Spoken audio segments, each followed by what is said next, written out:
Quizás ya quedó un poco vieja la noticia, porque creo que nos enteramos todos el martes a la noche de la salida de Luis Advíncula de Boca, pero la quería charlar con ustedes, como pasa casi siempre, están los extremos, los que lo despiden como si fuera el mejor lateral derecho de la historia de Boca y los que lo despiden como si fuera Hernán Grana. Y yo acá lo que vengo a hacer, como siempre, es a marcarles lo positivo y lo negativo de su paso.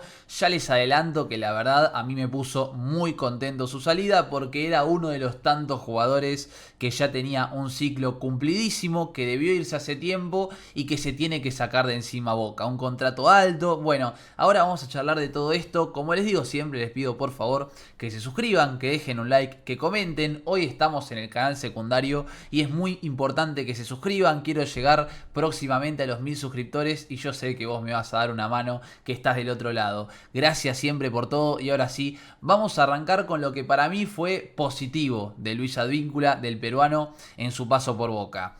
No puedo no arrancar hablando del gol al Fluminense en la final de la Copa Libertadores 2023. El fútbol es así y el fútbol Advíncula lo dejó a esto. Al tiro de Merentiel en el minuto 87, a la no expulsión de Fabra y a tantos eventos que se podrían haber dado para que Boca salga campeón. Porque si Boca salía campeón ese día, Luis Advíncula iba a ser ídolo, pero a un nivel, después de tantos años sin ser campeón de la Copa Libertadores, obviamente sacando la etapa dorada de Boca con Bianchi, Palermo, Riquelme, quedan otro tipo de jugadores, pero ustedes me entienden, iba a quedar en la historia Luis Advíncula porque es un lateral derecho que hizo un montón de goles, que fue el goleador de Boca en esa Copa Libertadores, que metió los goles en momentos clave, porque hay un dato tremendo. Los 4 goles en esa Copa Libertadores fueron con Boca, empatando o perdiendo el partido. O sea, ninguno fue un cuarto gol, ninguno fue un tercer gol. Todos fueron cuando Boca más lo necesitaba. Y estamos hablando de un gol en la final, estamos hablando de un gol contra Nacional de Uruguay, estamos hablando de un gol contra Colo Colo en la fase de grupos y también, por supuesto, el que le hizo a Deportivo Pereira, que si bien el rival era en fase de grupos y no era tan importante, recordemos en qué momento fue ese gol. Toda la Bombonera ya estaba cantando en contra del equipo. Advíncula cuando iba a sacar un lateral lo puteaban, porque yo me acuerdo que en la transmisión enfocaban a la hinchada que estaba ahí cerca y lo estaban recontra puteando. Y fue un gol en un momento clave, en un punto de quiebre, cuando Boca parecía que no encontraba el rumbo por ningún lado. Llega el zurdazo afuera, eso también, los 4 goles de zurda. La verdad que esa Copa de Advíncula fue increíble y probablemente para muchos tape todo lo malo de Advíncula en el ciclo de Boca, porque si hablamos de lo positivo nos remitimos al 2023. Después vamos a hablar de lo negativo, pero todo el resto la verdad es que no fue bueno lo de Advíncula. Tuvo más momentos malos que buenos, pero el momento bueno fue tan alto que por eso la verdad que uno si tiene que elegir con qué quedarse, obvio nos quedamos con esa copa. Y sin dudas, si Boca salía campeón, Advíncula iba a ser ídolo, Chiquito Romero también, que fue fundamental en los penales. Yo creo que eran los dos grandes nombres candidatos a quedar en la historia grande del Club Atlético Boca Juniors. Después, otros aspectos positivos también. Hubo varios partidos en los que Almirón, sobre todo, lo puso de extremo por derecha y el tipo jugó ahí. Siendo lateral derecho, jugó en otra posición y por momentos fue beneficioso para el equipo. Después, su rendimiento cayó y terminó volviendo al lateral. Vos, si planteás un equipo ofensivo, como debería ser Boca, y la verdad es que preferís ponerlo al Advíncula de 4 para que te ataque y para poder sumar un jugador con otras características más desequilibrantes, por ejemplo, en la posición donde lo estuvieron poniendo a Advíncula. Pero en un momento determinado lo sacaron del lugar de 4, jugó de extremo y pudo cumplir esa función. Hubo un partido, no me voy a acordar contra quién, no me pregunten, pero de Copa Libertadores, creo que una última fecha de fase de grupos, no me acuerdo exactamente, pero que el tipo estaba todo roto y como Boca no tenía cambios, no salió. Creo que tuvo un problema en la rodilla ese día y faltaban 20-25 minutos, Boca no tenía cambios y se quedó dentro de la cancha, corrió todo roto. Eso también demuestra un poco la garra y el corazón con el que jugaba Advíncula con la camiseta de Boca. Eso es algo que también se le exige tanto a los jugadores, porque hoy no solo tenés jugadores que no rinden, sino que tenés jugadores que caminan la cancha, que no entienden dónde están parados, y por eso también se levantó tanto la imagen del peruano, un tipo con una personalidad enorme, con unos huevos tremendos y que en esos momentos en los que se destacó, iba a decir siempre, porque siempre no, en esos momentos en donde pudo jugar bien, entendió a la perfección cómo tenía que jugar con la camiseta de Boca, cómo ganarse a la gente, y cuando por ahí tu nivel no es el mejor, sacar un poquito, un plus de esa entrega y de esa garra, por supuesto que siempre te ayuda.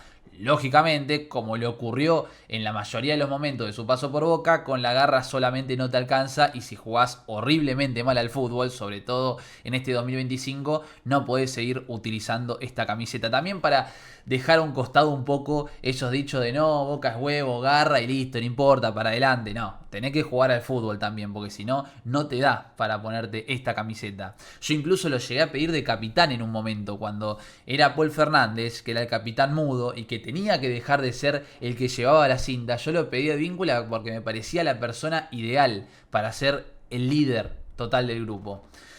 Y también un detalle más, es que cuando llegó en 2021 llegó, ¿no? Sí, 2021 fue, que estaba Russo todavía en la Copa Argentina, jugó contra River a los 3 días de bajarse del avión. Al toque se bajó del avión, lo presentaron como refuerzo y jugó un partido que lo hizo muy bien contra River en una instancia decisiva de Copa Argentina. Así que por todo eso siento que el paso de Advíncula fue fructífero, fue muy bueno y obviamente siempre quedándome más que nada con el 2023, porque también tenemos que pasar a lo negativo.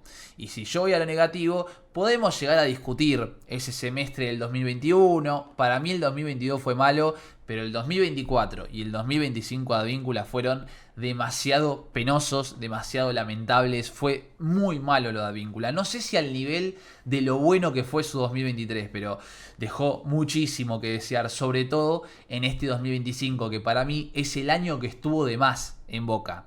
Si nosotros vamos al caso de Fabra, por ejemplo, Fabra se quedó 2 años de más en Boca por ser buenos. Para mí se debería haber ido muchísimo antes. Pero el punto de quiebre decisivo en el cual ya no había más margen de error fue contra Fluminense. El cachetazo que pegó en la final. Ya ahí era para rescindirle el contrato en Brasil y que no esté nunca más con la camiseta de Boca. Bueno, después siguió 2 años más, se aferró al sueldo millonario que tenía y recién ahora nos lo pudimos sacar de encima porque se le terminó el vínculo. Bueno, Advíncula, para mí, se tendría que haber ido después de la situación con Vélez.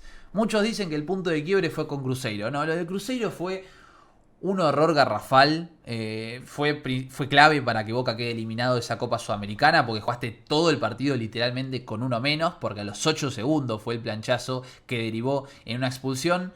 Pero, qué sé yo, todavía ahí la imagen de Advíncula como que era bastante fuerte, como que muchos hinchas lo bancaban, era muy reciente con lo que había pasado en la Libertadores 2023. Ahora, la de Vélez ya sí... Sin más, sabemos que Advíncula es un tipo que ha hecho mucha publicidad de casas de apuestas y algunos llegaron a vincularlo con eso. Yo no digo, por supuesto, que sea así, pero la verdad es que es muy llamativa la expulsión con Cruzeiro y que después tan cerca venga la de Vélez, que la de Vélez también fue clave porque Boca no clasifica a la Copa Libertadores 2025 principalmente por no haber ganado ese partido con Vélez y después no haber salido campeón de la Copa Argentina, que te daba el cupo directo. Boca después va al repechaje y pierde con Alianza Lima. Pero esa expulsión con Vélez ya sí que era el punto final y decir ya está viejo, ya está. Advíncula no se puede poner más la camiseta de Boca.